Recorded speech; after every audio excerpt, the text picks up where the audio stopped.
తిరుపతి గాంధీ రోడ్డులో నిన్న అర్ధరాత్రి అరటి ఆకుల దుకాణంలో భారీ చోరీ జరిగింది.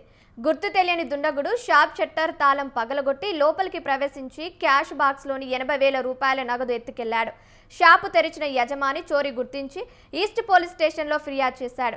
ఘటనా స్థలానికి చేరుకున్న పోలీసులు సీసీ ఫుటేజ్ పరిశీలించి నిందితుడి కోసం గాలింపు చేపట్టారు.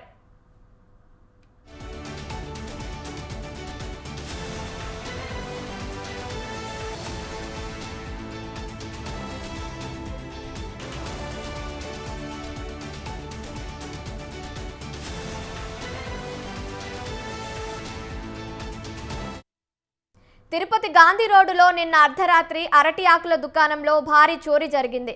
గుర్తు తెలియని దుండగుడు షాప్ షట్టర్ తాళం పగలగొట్టి లోపలికి ప్రవేశించి క్యాష్ బాక్స్లోని 80,000 రూపాయల నగదు ఎత్తుకెళ్లాడు. షాపు తెరిచిన యజమాని చోరీ గుర్తించి ఈస్ట్ పోలీస్ స్టేషన్లో ఫిర్యాదు చేశాడు.